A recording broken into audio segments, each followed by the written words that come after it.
Good afternoon. Just to recap, since Saturday, Sunday was a required day off, so it's nice when those days off falls on Sunday, and there's no class, and we can kind of take a minute to reset and get our minds fresh before we go into prep for the following opponent. So we took Sunday off. Yesterday we started prep for a very good Cincinnati team, but we're excited to have a 2-game home stretch and be back on our home floor with our fans behind us. So we're excited to see Mountaineer Nation and hope we continue to have that support that we've got so far up to this point, and excited to have those people backing us in the Coliseum tomorrow night. Josh, the prognosis for Jesse, obviously got to play. Do you see that he progresses over time? Do you think it's just something he's got to battle all season? Or where do you think he gets to? He had an appointment yesterday which went really, really well, and I think for him, more than anything, it's going to give him some peace of mind and some confidence moving forward that, there is going to be a little bit of pain that he's probably going to have to, play through, but that's, very common for this injury. So I think that'll, and even looking back at yesterday's practice, I think he played with less hesitation than he's played with to this point. So I think anybody that watched that game on Saturday probably saw that Jesse was, favoring that wrist in a lot of ways, and maybe people might think that, it was rushed to get him out there. But, that was totally up to him in terms of, he gave me the go-ahead on Saturday morning and says, I'm ready, I want to try this. So at the moment we thought we needed him, we threw him out there to see what happens.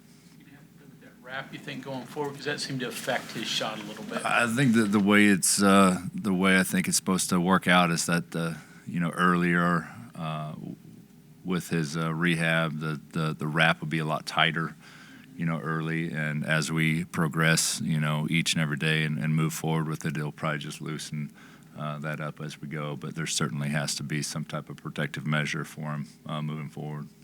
Rayquan pressing a little bit, and is he dealing with teams trying to take him away and game planning? Yeah, and I think we're going to find out with Rayquan, and I keep on having the conversations with him, and some games he can be such an amazing player for you, and then other games, if he forces some action, sometimes it's really it can hurt the team. But he by no means wants to hurt the team in any way, and he's trying to figure out what that niche is that he can bring to the table and be effective as a scorer, as a defender, whatever that may be. So we're having a lot of conversations in that regard, and his mindset's right where you want it to be in terms of growth and learning and trying to fit into what we got going on and be an effective member of the program. So I'm pleased with his mindset, and tomorrow, with a home crowd, he's done really well at home. So I'm excited to see him in action tomorrow. What Cincinnati bring to the table? I know they got size and kind of a United Nations type roster. Yeah, they got it's one of those teams they play really, really physical. We've talked about that over the past with some of these teams that we've struggled with, between UMass and Houston and Central Florida. I mean, they're right up there with those type of teams in terms of their physicality. So we're going to have to match that physicality. We can't back down by any means. We can't play on our heels. They're a very, very good offensive rebounding team, and that's something that we're going to have to, shore up. And we understand that's been a struggle, to this point. So hopefully inserting Jesse into the lineup and getting him more comfortable should help us shore some of those defensive rebounding issues that we've had. But if you look back to the game against Oklahoma State, the first play of, on defensive end, we gave up an offensive rebound, and it ended up being a made three-point shot. And down the stretch, when we were trying to, make winning plays to win the game, they made those winning plays. They got that offensive rebound, they kick out and made that shot. And I have a lot of those conversations with our guys when comparing game to game. If you look back at our Kansas game and how we were so effective down the stretch, we were the team making those winning plays. Rayquan got a really hard rebound. Pat got a really hard rebound, kicked it out to Rayquan for a 3. That's the same thing that was happening to us in Stillwater down the stretch, and we just weren't making those winning plays down the stretch. Make sure you are making those winning plays game to game. Yeah, I mean, you hope you have the, on the road, it's certainly more of a challenge. At home, you feel the energy behind you, so you probably get that extra effort at home. But it's something we talk about every day. We haven't won away from home, and we're not shying away from that. We understand that's where we're at. And we got to find a way to get that in our head that every single possession matters. I say it all the time with our guys. It's a game of inches in the end in so many of these games. And the difference in a game might be one effort play or one guy hitting the floor and getting you an extra possession. So it's something we just talk about and continue to learn and strive for growth each and every day. Coach, you've talked a lot about Kerr and Jesse pick and roll, and that's how they kind of work together. With Rayquan, how do you get him and Jesse to feed off each other? Is that more of a challenge? Well, it should be helpful for Rayquan. It should be helpful for all those perimeter guards in terms of, we didn't, Pat gave us an excellent 3-4 game stretch there and filled that void as our 5-man. But when teams have to key on that roll man and they got to do a lot of tagging on the backside, that's going to open up a lot of guards. Just having Jesse as a lob threat and a roll threat to the rim will create a lot of openings for a lot of guys.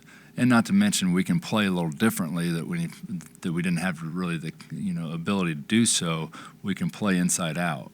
We can establish our presence inside, and they get to a point where they're more concerned about our big man getting a touch and just going to open everybody else on the floor. So it will be a more balanced approach. Now, in terms of how much we can force the issue down low with Jesse isolating them and trying to get a bucket, that might not be the case right away because how comfortable he is with the wrist at this point, and scoring or taking a jump shot is going to be a day-to-day thing. I mean, it's going to improve each and every day, but where we're at, come tomorrow, I don't know. Yeah.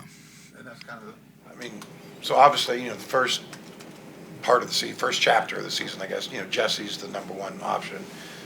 Then he gets injured, and Rayquan comes, so he's number one. So now when you got them both together, is there, I don't want to say conflict, but is there, I guess Jesse's got to get healthy first before you can fully answer that. But yeah, I wouldn't say conflict. I think what the word I've been trying to get to, and probably the word I've used the most is we're going to be more balanced. You saw in the first 9 games, it was a lot of Quinn and Jesse. And as soon as you get Kerr into the fold and Rayquan into the fold, Jesse Lee, is exit with his injury. So we never got that cohesion as they played together. Now you get some spurts of it that you saw the other day, but still that's a limited amount of action so far, and Jesse wasn't 100%. So like I like to tell our guys right now, I mean, we have a lot to play for and a lot to prove. As we progress through the conference season, because now we finally have everybody. Now, is it hard to, build that chemistry, midway through the hardest conference in the country? Absolutely it is. But let's kind of flush the past right now and strive for growth each and every day and try to figure out how we maximize our potential as a team. And that's all we can do at this point. Are there any limitations with Jesse, or is he full? You could everything? No, I don't think there's any limitations. There's certainly limitations with his skill level of what he can do. Sure, he's not going to be, as you can see, he's not going to take that 3-point shot that he might have looked to explore early in the first few games, which that's something that he was exploring in his game anyway. So he didn't take a lot of them, but it's not like he's going to step out 15, 18 foot, and I don't think that's going to be a secret, even if an opponent's listening right now. I mean, we know he's not going to be that threat from the perimeter at this point. So, no, but the rest of his game, it shouldn't be hindered whatsoever. 16 minutes he got against Central Florida. Was that more than you expected, or Against Oklahoma State? Oklahoma State, I mean. Was it 16, I think? Yeah, 15. Is that more 15 than what change. you expected, or? I didn't know what to expect, Okay. to be honest with you. And if we were to a point that we felt like Pat was playing well, and I didn't feel like I needed to bring him in, it might have been 8-10. But that was something I didn't have any preconceived notions on how it was gonna fall that day. So, I basically got the word a couple hours before tip-off that, hey, I'm good. I'm comfortable, and that's where I had to get to with him, that he 100% felt comfortable with it, and everybody in the equation felt comfortable with it, because I didn't want to do anything to harm Jesse in any way. Coach, when wins are hard to come by, especially in this league for any team. How are you measuring success with this group? Progress. Certainly, like I said, we're just getting to the point where we're whole for the first time. So it's not going to be easy, regardless of whether we had that chemistry up to this point, and they'd all played together for however many games it's been, 20 games. So it would have been hard regardless. And here we are, finally getting everybody together. It's like the old saying, we got the band back together, right? So it's who we thought we were going to have from day one. But here we are, game 21, with all of our pieces. So to answer your question, measuring success is okay. What's our mindset right now?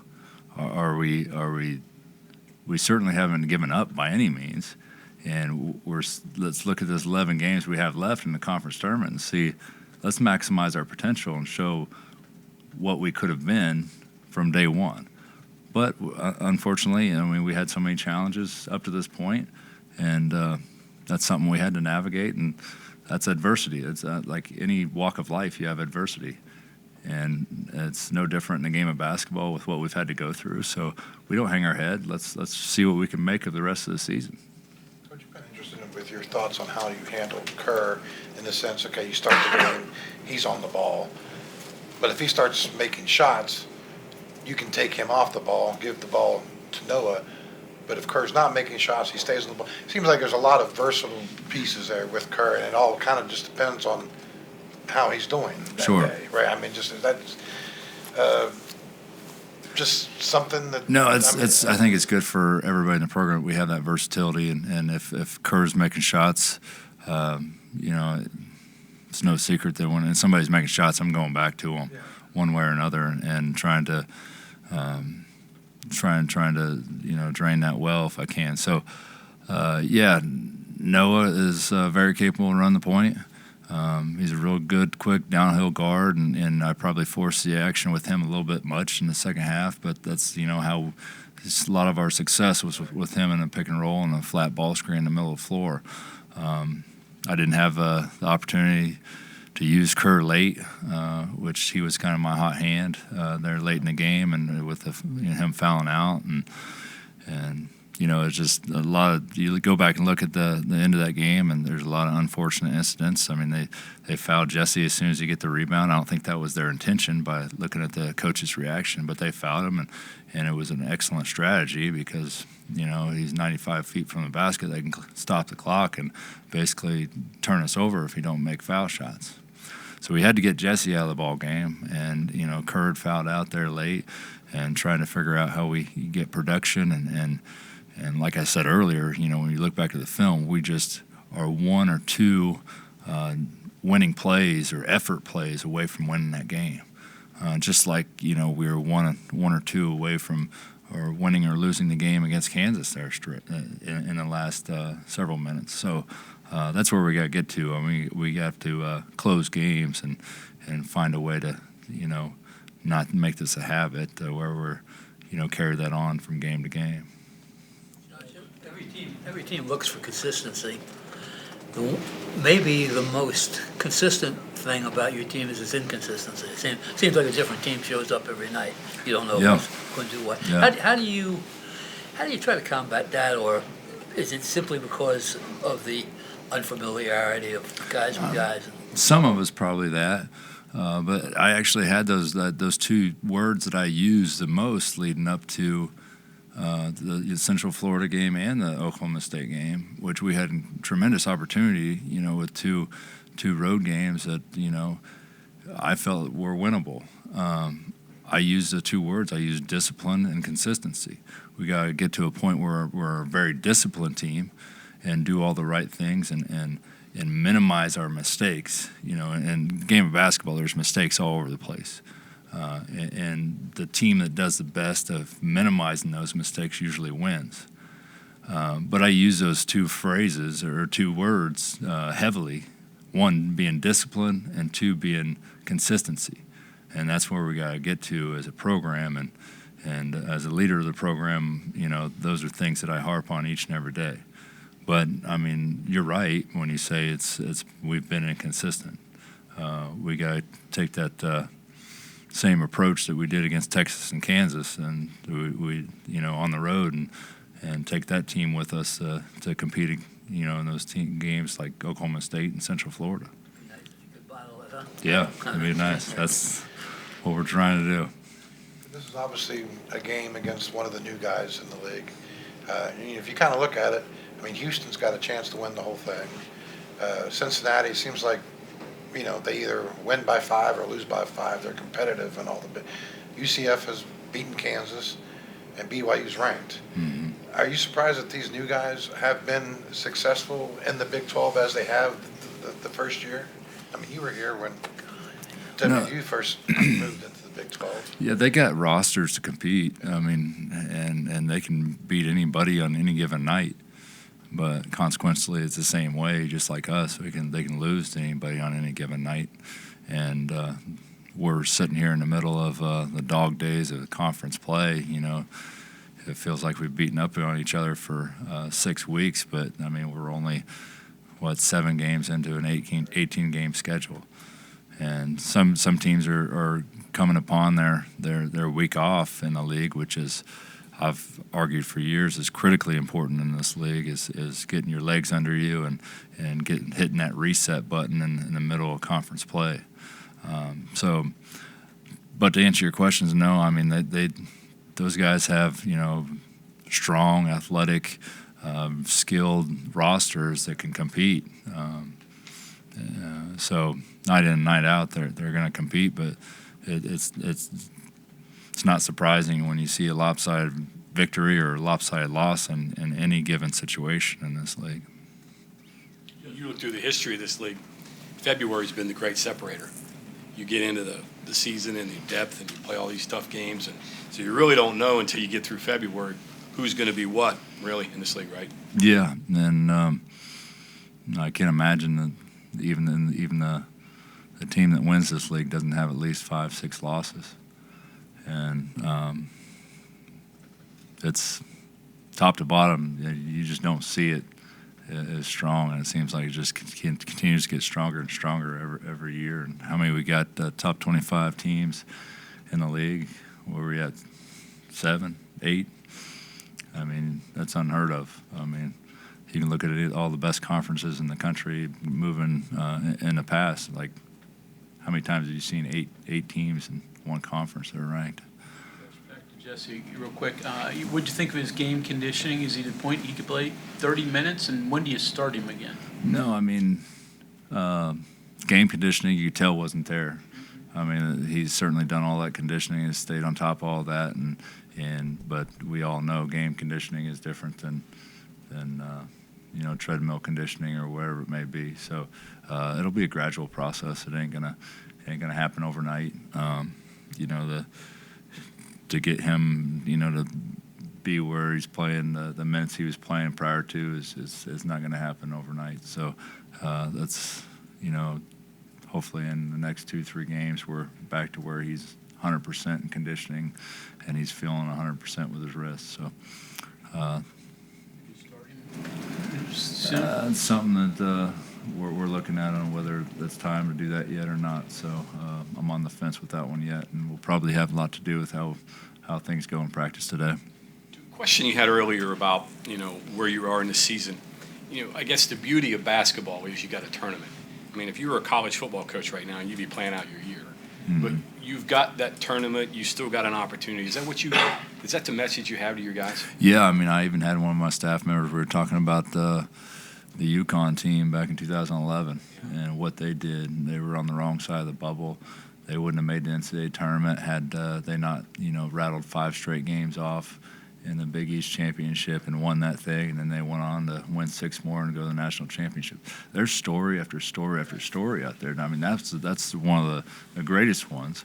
There's stories of teams that, subpar teams that get going late in the season, and they really make a run at it.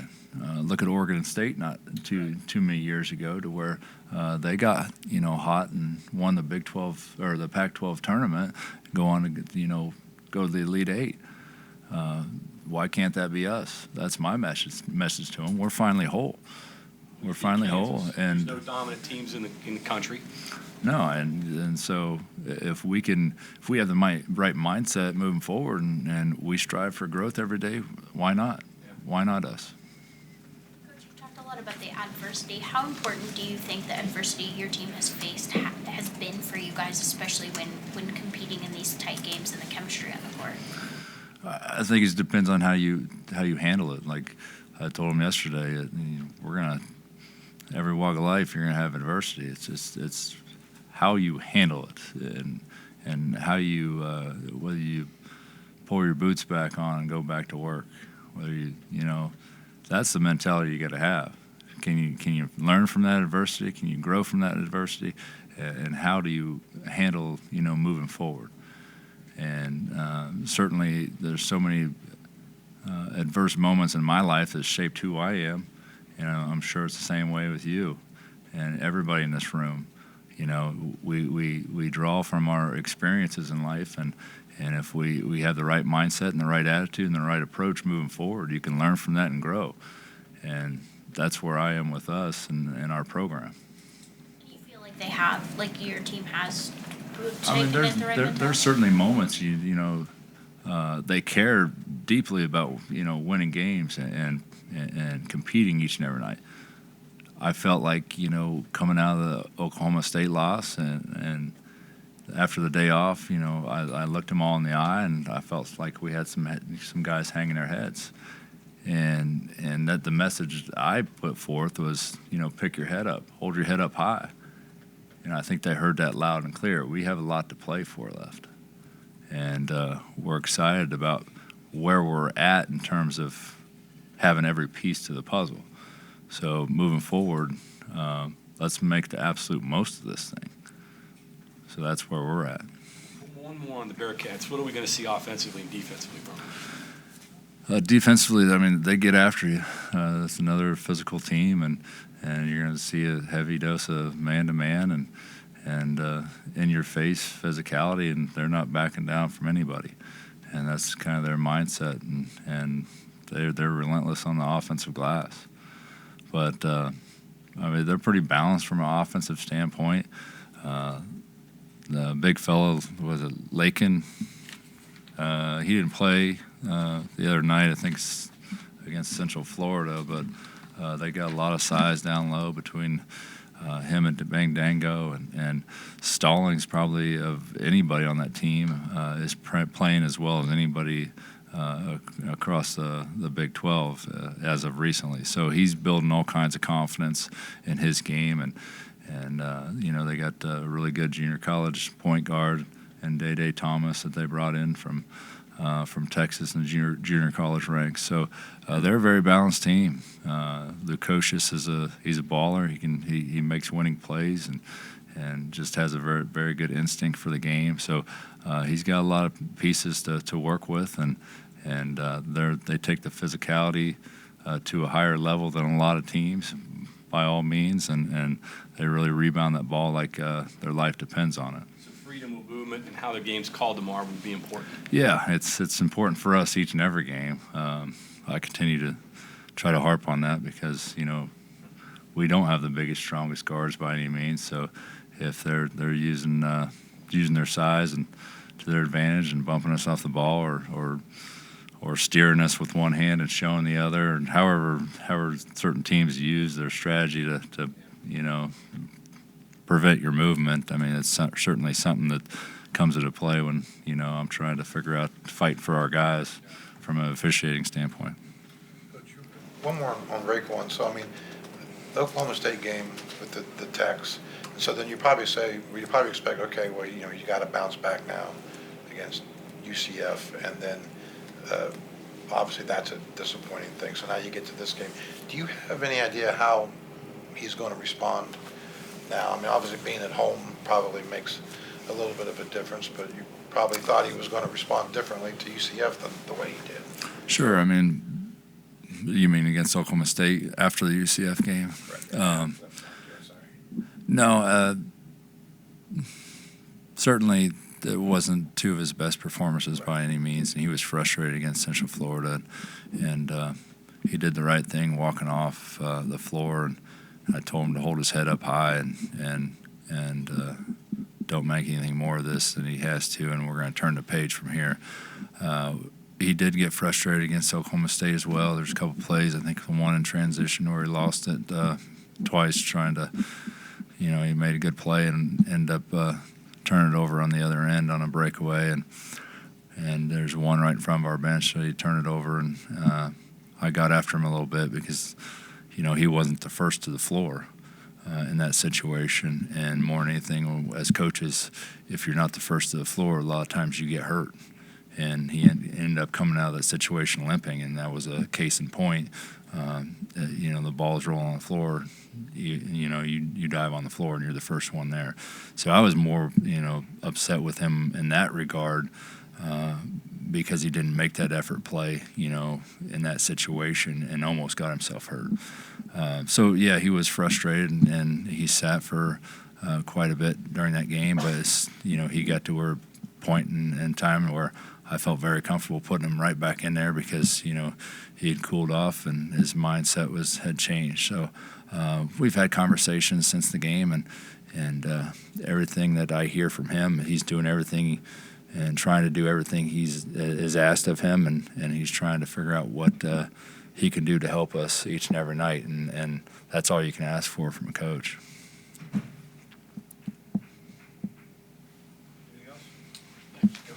Thank you.